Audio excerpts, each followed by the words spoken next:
Okay, doesn't the Bible say somewhere that the Goddess Sophia created the universe? So, some of these I'll have a short answer. No. The short answer.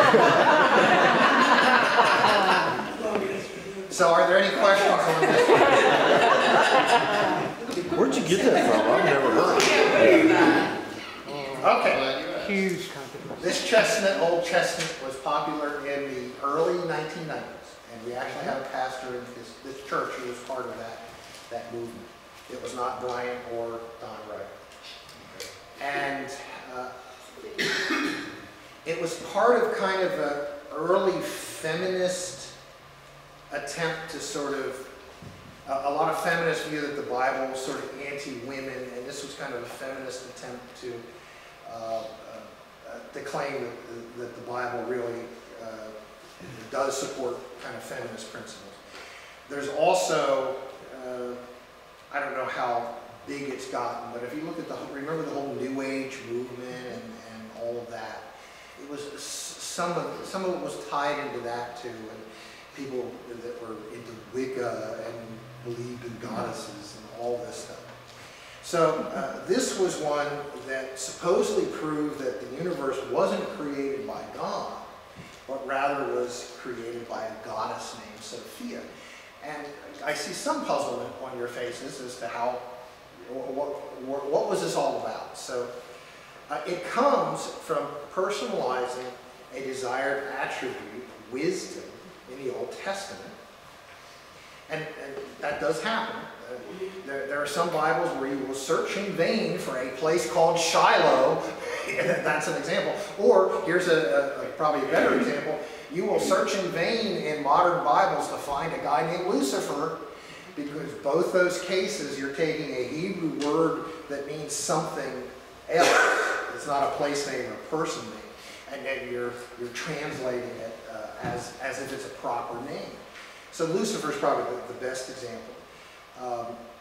And it's actually a very close parallel. If we look in the Old Testament, those two sets of passages, Ezekiel and Isaiah, that we think talks about Satan. In old Bibles, like the King James Version, it will talk about Lucifer. But Lucifer comes from the translation of the morning star. So you have to follow me on this. So if you take remember, it's written in Hebrew. If you translate the Hebrew for "O morning star" in Greek, then it's Luciferus. So then what they did in the King James Bible is they just made Luciferus into a proper name. So hence you've just created Lucifer. Well, if you're going to make it into a name, if you're going to make that translation decision, shouldn't the name be based on the Hebrew word, not the translation in the Greek word? Well, it's the same situation here. So the Greek word for wisdom is roughly Sophia, S-O-F-I-A. If you don't believe me, look up Strong's Bible dictionary on the web. You will find it. Now, in Proverbs, how many of you read Proverbs in the last year? Some. In Proverbs, over and over and over again, it says, wisdom did this, wisdom did that. Wisdom's a good thing. Wisdom created the universe. Are you getting it yet? Mm-hmm. So if you take the Greek translation of the Hebrew word, which is actually from the Klingon chokbam, if you take the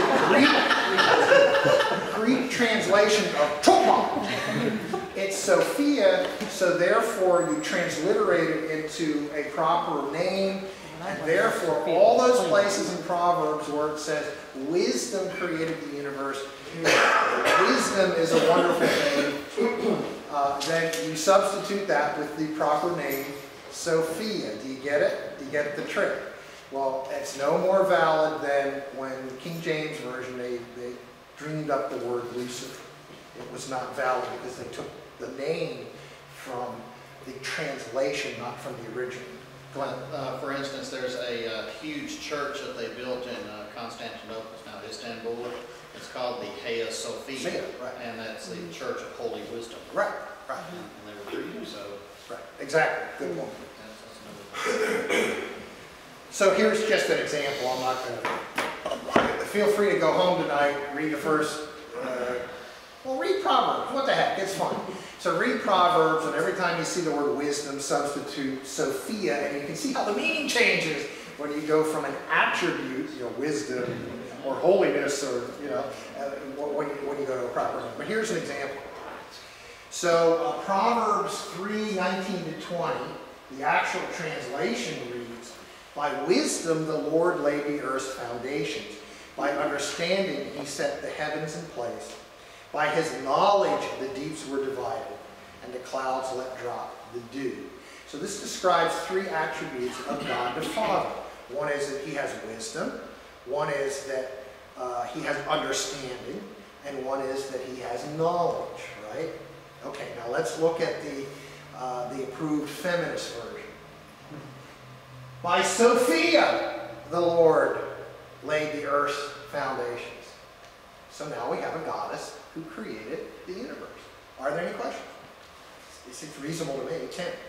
What goddess could we have for understanding and knowledge? Well, yeah, you could say that if you're going to transliterate the word into a proper name for wisdom, then you should also transliterate understanding and knowledge also. So I had a problem with this because I thought it was intellectually unsound. Now, I am the first person that if you can, by using a slightly different translation of a word in the Bible and it changes the meaning, I am more than happy to listen to your argument. And I've done it myself with when I talk about women, when I talk about Junius being outstanding among the apostles. Well, Junius is a Greek, a female form of a Greek name. So that says Junius was an outstanding apostle. She was an outstanding apostle. I'll listen to your argument. You may be right. You may be able to shed a whole new light on what a certain Bible passage means. But this one I thought was dishonest because it doesn't fit into the message that Proverbs is giving, is that God is omnipotent and has all these wonderful qualities, and based on these wonderful qualities he created everything.